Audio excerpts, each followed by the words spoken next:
ఉన్న బంగారాన్ని విడిపించి ఆ రోజు ఆన్లైన్ రేటుకే మేము కొంటాం. Sharma gold company. నమస్తే అమ్మా. అమ్మ, కార్తీక మాసంలో ఉపవాస దీక్షలు పాటిస్తే కనుక చాలా విశేషం అంటూ ఉంటారు.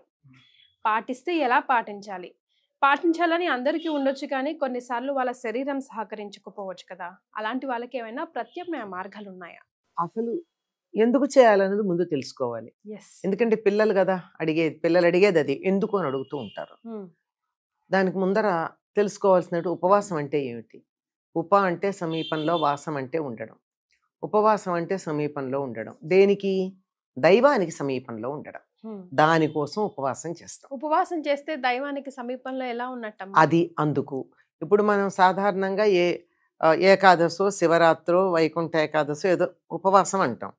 ఉపవాసం అంటే అన్నం తినకుండా ఉంటే ఉపవాసం అవుతుందా? అన్నం తినకుండా ఇల్లు సర్దుకుంటూను ఇంకో పని చేసుకుంటూ అనుకుంటే అది లంఘనం అవుతుంది. ఉపవాసం కాదు. ఉపవాసం అంటే వీలైనంత వరకు మనం ఏ దైవాన్ని తలుచుకుంటూ ఉన్నామో, ఏ దైవాన్ని ఆ రోజు ఆరాధించాలనుకుంటున్నామో ఆ దైవానికి సమీపంగా ఉండేటటువంటి ప్రయత్నం. అంటే అది చేసేటప్పుడు ఏం జరుగుతుంది? నిత్యకృత్యంగా వంట చేసుకోవడం, తినడం, అరిగించుకోవడం, కడుక్కోవడం, ఈ పనులకు చాలా సమయం పోతుంది. ఇదంతా మానేసి అది కూడా దైవధ్యానంలో గడపడానికి వీలుగా. పైగా ఇది ఒకటే కాకుండా ఇంకొక విశేషం ఏమిటంటే, మనం కడుపు నిండా భోజనం చేసి కూర్చున్నట్టయితే నిద్ర వస్తుంది. చక్కగా ధ్యానం అని పేరు పెట్టి నిద్రపోతాం. అట్లా కాకుండా ఉండాలి అంటే పొట్టకి బరువు ఉండకూడదు. పొట్టకి బాగా కడుపు నిండా తింటే జీవశక్తి అంతా కూడా అరుగుదలకు వెళ్ళిపోయి ఇక్కడ తగ్గుతుంది. బ్రెయిన్కి ఆక్సిజన్ తగ్గి కాస్త కొనుక్కొస్తుంది. ఇది యాక్టివ్గా ఉంటేనే మనం చేసే దాంట్లో మనం ఇన్వాల్వ్ అయినట్టు లెక్క. అలా ఉండాలి. పూజ చేసేటప్పుడు నేను ఏదైనా ఓం నమ శివాయ అన్నాను అనుకో, శివుడు నా మనసులోకి రావాలి. కానీ నమ శివాయ నోరు పలుకుతోంది, శివుడు ఎక్కడికో వెళ్ళిపోయాడు. అట్లా కాకుండా నేను అంటున్న దాంట్లో నా మనసు పూర్తిగా నిమగ్నమై ఉండాలంటే నా మెదడు చురుగ్గా పనిచేస్తూ ఉండాలి. అలా ఉండడానికి నా జీవశక్తి అంతా మెదడు దగ్గరికి వెళ్ళాలి, కానీ పొట్ట దగ్గరికి వెళ్ళకూడదు. దానికోసం ఏం చెప్పారు? ఉపవాసం అంటే ఉపవాసంలో భాగంగా భోజనం చేయకుండా ఉండడం పార్ట్ అయింది. కానీ మనకి ఇప్పుడు ప్రస్తుతం లోకంలో అర్థం ఏమైపోయింది? ఉపవాసం అంటే అన్నం తినకుండా ఉండడం. ఇవాళ ఎలాగో వంట పని, తిండి పని లేదు గనక ఆడవాళ్ళు వంటలు సర్దుకుందాం అనుకుంటారు, మగవాళ్ళు ఏమో పుస్తకాలు షెల్ఫ్ మరోటో సర్దుకుంటారు. మొత్తానికి రామ, కృష్ణ, శివ అనే పేరు కూడా లేకుండా అయిపోతుంది. అట్లా కాకుండా పూర్తిగా దాని మీద నిమగ్నమై ఉండాలి. అందుకని ఈ సమయంలో ఉపవాసం చేయమన్నారు. ఉపవాసం చేయమన్నప్పుడు మరి మాకు నీరసంగా ఉంటుందండి, అప్పుడు అన్నం తిని కూర్చుంటేనేమో నిద్రపోయాము, అన్నం తినకుండా కూర్చుంటే నీరసంలో సొమ్మసిల్లిపోతాము, రెండిటికి ఫలితం ఒకటే కదా అంటే తేలికగా జీర్ణ ప్రక్రియకి ఎక్కువ సమయం అవసరం లేకుండా శరీరానికి బలం కలిగే పదార్థాలు తీసుకోవచ్చు.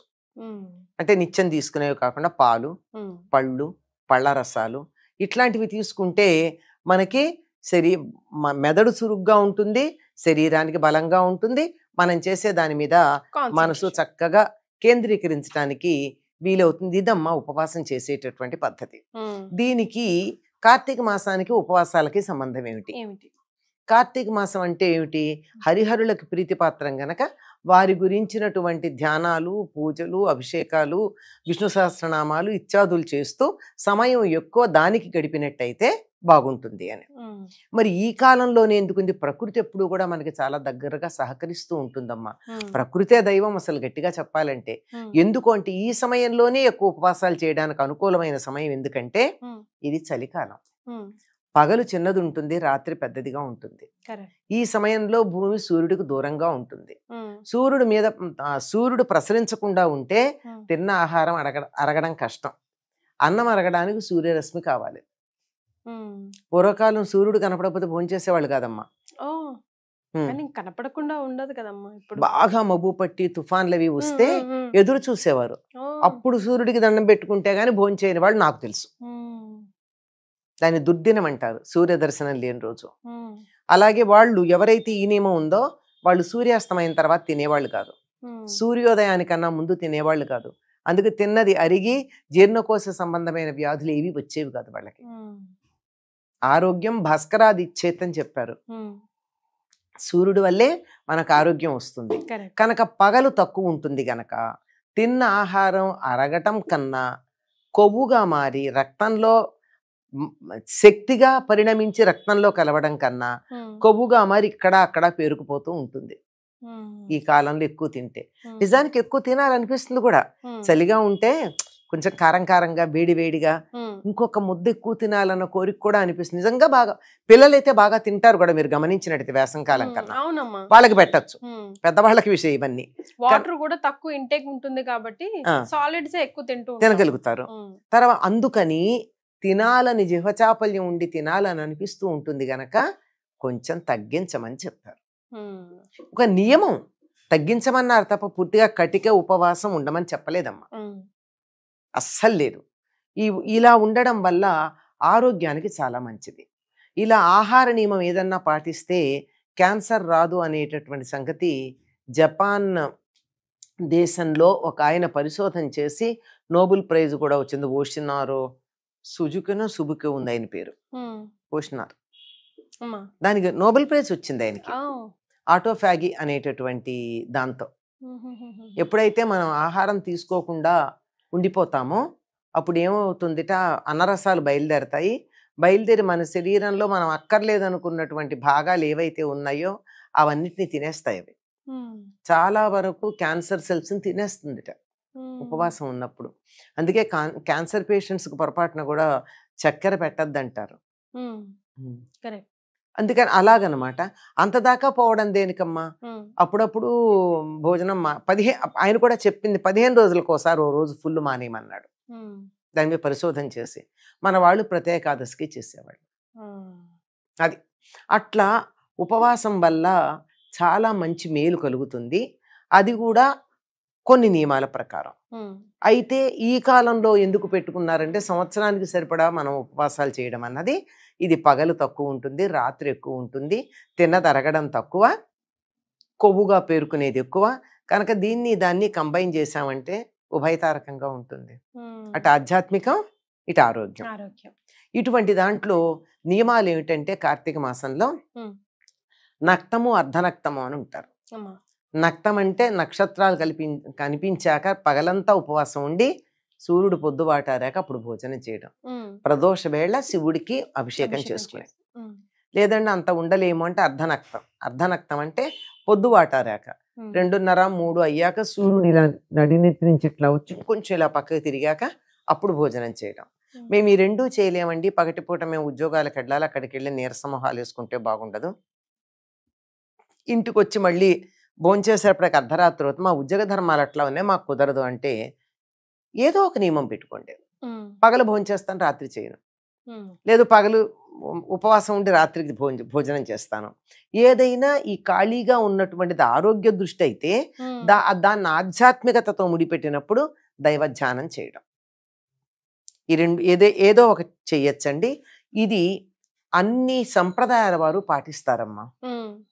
క్రిస్టియన్స్ ఏమో లెంట్ అనేటటువంటిది ఒక పీరియడ్ ఉంటుంది, యాష్ వెన్స్డే నుంచి ఈస్టర్ దాకా 40 రోజులు వాళ్ళు పాటిస్తారు.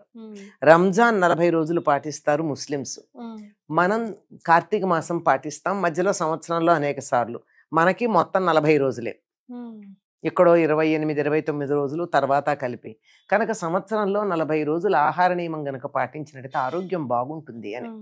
పూర్తిగా ఆహారం మానేని వాళ్ళు లెంట్లో ఏదో ఒక పదార్థం తినడం మానేస్తారు.